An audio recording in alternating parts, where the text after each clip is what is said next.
Good morning guys. Happy cooking.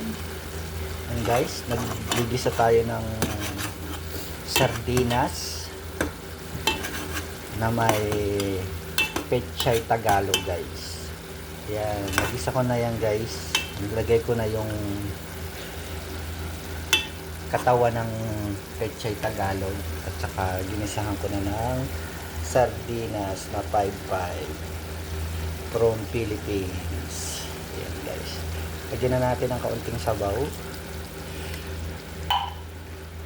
Ayan guys,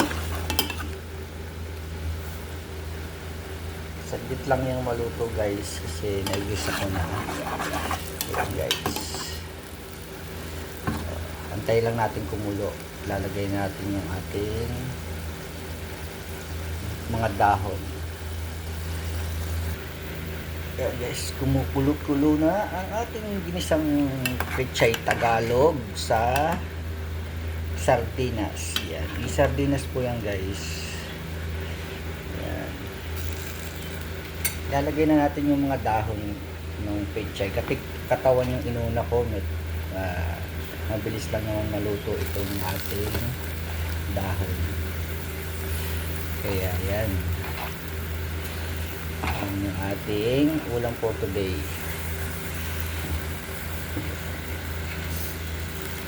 Pag medyo kakaunti yung sabaw, pwede tayo magdagdag. Ayan. Ayan po. Ayan. Parang dagdagan natin ng sabaw. Ayan, okay na yan. Pero magdadagdag tayo ng kaunting asin. Ayan. Saka paminta. Ayan. Saka syempre, may magic sarap tayo dyan. Lagyan natin ng konti. Ayan. Ayan. Okay na yan. Tikman na lang natin mamaya. Pag siya ay kumulo na ulit. Hintayin lang natin kumulo. Ayan.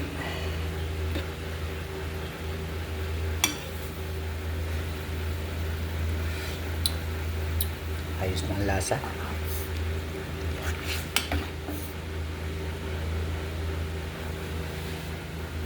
Ayan. Kuluan na lang. At pwede na yan. Pwede na guys. Ayan guys, luto na yan guys. Thank you for watching guys. Yan, kulo na siya. Masarap yung hindi masyado overcook yung ating gulay.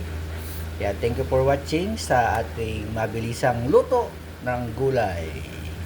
Pinoy ulam at gulay. Don't forget like and subscribe and share my YouTube channel. Thank you so much and God bless you all. Kain na na!